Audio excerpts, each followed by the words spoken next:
Donetsk में जीत का Ukraine का दावा भी सामने आया है। खबर क्या है वो आपको बता दें। रूसी फौज से डोनेस्क के गांव को मुक्त कराया, ये दावा किया गया। यूक्रेन की सेना की तरफ से एंड्रिवका पोलेसोवे पर कब्जे का दावा किया गया है। 3rd SOF रेजिमेंट को मिली है कामयाबी। 30 रूसी सैनिकों को भी पकड़ा गया है, यह भी दावा किया गया है।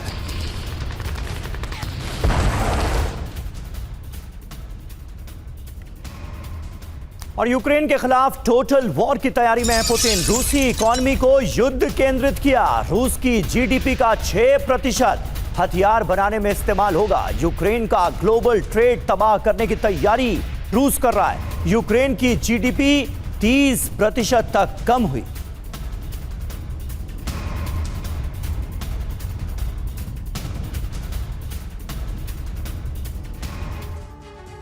तो देखिए, रूस यूक्रेन में टोटल वॉर की सिचुएशन। टोटल वॉर का मतलब क्या है, जल्दी से इसको भी समझते हैं। और तैयारियां जिस तरीके की हैं दोनों तरफ से, ये इसी के संकेत हैं।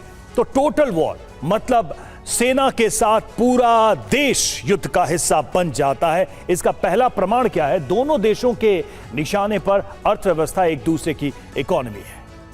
जी हां, इकोनॉमी को बर्बाद करने की कोशिशें शुरू हो गई हैं और ऐसा दोनों तरफ से हो रहा है। टोटल वॉर सेकंड जो प्रमाण है, जो सबूत है, वो ये कि टारगेट पर तेल संयंत्र हैं, बंदरगाह हैं, ऊर्जा केंद्र हैं, एनर्जी इंफ्रास्ट्रक्चर हैं। ये तो हम लगातार देख रहे हैं। इसके अलावा फ्रंट लाइन के साथ सप्लाई लाइन पर भी हमले किए जा रहे हैं। ड्रोन मिसाइल तकनीक से विध्वंस हम बढ़ता देख रहे हैं। एक के बाद एक कई प्रमाण हमारे सामने। पांचवा प्रमाण 21वीं सदी का सबसे विनाशकारी युद्ध ये नजर आ रहा है। जितना लंबा ये युद्ध चला है, ये अपने आप में इस बात का संकेत है। पांडे सर, ये प्रमाण तो हमें दिखाई दे रहा है। टोटल वॉर का भी हिसाब किताब दिखाई दे रहा है। ये भी दिखाई दे रहा है कि किस तरीके से वो अपने बजट का एक बड़ा हिस्सा जंग के लिए ये लगा रहे हैं। लेकिन क्या यूक्रेन इस टोटल वॉर को कंटिन्यू कर सकता है? ये हमेशा कहा जाता है कि वॉर ऑफ एट्रिशन बन के रह गया है और ये लंबा खींच रहा है। क्या वो फेज बीतने वाला है और अब इस तरह का डिस्ट्रक्टिव वॉर शुरू होने वाला है? यूक्रेन कितना इसको झेल पाएगा? आप कैसे देखते हैं इसे? देखिए, जब हम टोटल वॉर कहते हैं तो टारगेट हमारे केवल मिलिट्री टारगेट्स नहीं होते। तब आप देखते हैं कि उनकी इकोनॉमिकल, मिलिट्री और इंफ्रास्ट्रक्चर, सारे जो टारगेट हैं, इंडस्ट्रियल टारगेट्स हैं, प्रोडक्शन लाइंस हैं, सबको आप भेजते हैं ताकि क्योंकि आपके इकोनॉमिक ऑब्जेक्टिव भी है तो उनको भी आपको टच करना है। अब देखना है कि यूक्रेन, जो कि कहा जाए कि नाटो से प्रोवाइडेड जो वैसाखियाँ उनके सहारे आगे बढ़ रहा है। अगर आप अटैक करते हो, टोटल वॉर करते हैं, तो ये जो सप्लाई चेन है, नाटो कंट्रीज से जो सुविधाएं मिल रही हैं, रिसोर्सेज आ रहे हैं, चाहे वो मिलिट्री हो चाहे नॉन मिलिट्री एसेट्स हो, वो सभी प्रभावित होंगे। और ऐसे में यूक्रेन के पास ज़्यादा ऑप्शंस होंगे नहीं, क्योंकि कोई भी चीज़ मूव करती है, टाइम चाहिए उसके लिए आपको साधन चाहिए। आप जब टोटल वॉर होती है तो सब कुछ आपका लगा होता है वॉर में, और कुछ भी बचता नहीं है जिसको कि आप इन सब चीज़ों के लगा सकें। तो ऐसे में निश्चित रूप से प्रेशर जो है यूक्रेन पर होगा। और अगर टोटल वॉर रशिया तैयारी कर रहा है तो इसका मतलब वो तैयारी अभी नहीं, वो पिछले 6 महीने से उसने ऑलरेडी शुरू कर दी होगी। और इसी दिशा में जो है एसेट्स को तैयार करना, इंडस्ट्री लाइन को देखना किस प्रकार से करना है, अपने एसेट्स को रीलोकेट करना, ये सारी चीज़ें शुरू करनी पड़ती हैं। और यूक्रेन अगर इस पर रिएक्ट नहीं कर रहा है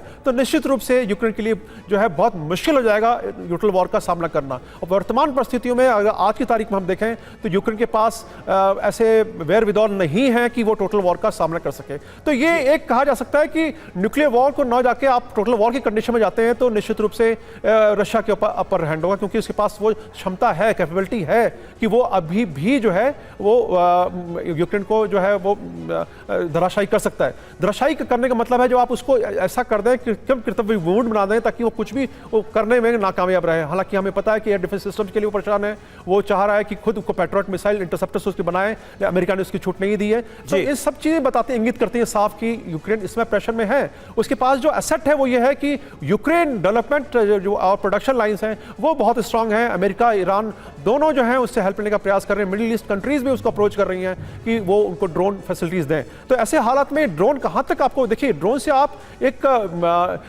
मिशन में जीत सकते हैं, लेकिन पूरी वॉर ड्रोन से जीत सकते हैं, मिलिट्री ऑब्जेक्टिव सारे हासिल कर सकते हैं। ये अभी तक जो है इतिहास में देखा गया कि ऐसा संभव नहीं हुआ है। बिल्कुल सही बात है। और जिस टोटल वॉर का जिक्र हम कर रहे हैं, इसका जिक्र जितना आसान है, अगर टोटल वॉर शुरू होती है तो उतनी ही बड़ी मुश्किलों का सामना करना पड़ेगा आम लोगों को भी। और ये टोटल वॉर आखिर है क्या, ये हम आपको समझाने की कोशिश करते हैं। सैन्य प्लस आर्थिक वॉर फ्रंट अगर मिला दिया जाए, यानी इन दोनों ही मोर्चों पर अगर चोट मारी जाए बार बार तो इसे टोटल वॉर का नाम दिया जा सकता है। रूस ने पूरी अर्थव्यवस्था को युद्ध उत्पादन में झोंक दिया है। आज की तारीख में युद्ध बजट बढ़ाकर जीडीपी का 6% कर दिया गया है। सोचिए कितने जरूरी काम रुकने की नौबत आ गई होगी। स्वास्थ्य शिक्षा से ज्यादा गोला बारूद बनाने पर जोर दिया जा रहा है। आज की तारीख में रूस के अंदर 300 अरब डॉलर की संपत्ति फ्रीज हो गई है क्योंकि अमेरिका यूरोप की आर्थिक प्रतिबंध वाली मिसाइल गिरी है। अंतरराष्ट्रीय पेमेंट गेटवे जो है स्विफ्ट, उससे रूस आज की तारीख में बाहर है, जैसे ईरान भी बाहर है। दोनों तरफ से हमले हो रहे हैं। पावर ग्रिड, सप्लाई चेन, बंदरगाह, रिफाइनरी, सब पर हमले किए जा रहे हैं। यानी एक दूसरे की आर्थिक कमर तोड़ने की कोशिश हो रही है। वहीं दूसरी तरफ वैश्विक व्यापार का ध्रुवीकरण भी किया जा रहा है। रूस का एशिया की तरफ झुकना यह दिखाता है और दूसरी तरफ एशियाई देशों को रिकॉर्ड तेल निर्यात भी रूस ने किया है। आपको याद होगा भारत और रूस के बीच ऑयल एक्सपोर्ट को लेकर काफी अमेरिका ने आपत्ति जताई थी। वहीं यूक्रेन का आर्थिक ढांचा भी तबाह दिखाई दे रहा है। जीडीपी 30% तक सिकुड़ चुकी है, 30% तक सिकुड़ चुकी है। यूएस आईएमएफ फंडिंग पर अब यूक्रेन निर्भर है, यानी यूक्रेन में भी जबरदस्त तबाही हुई है।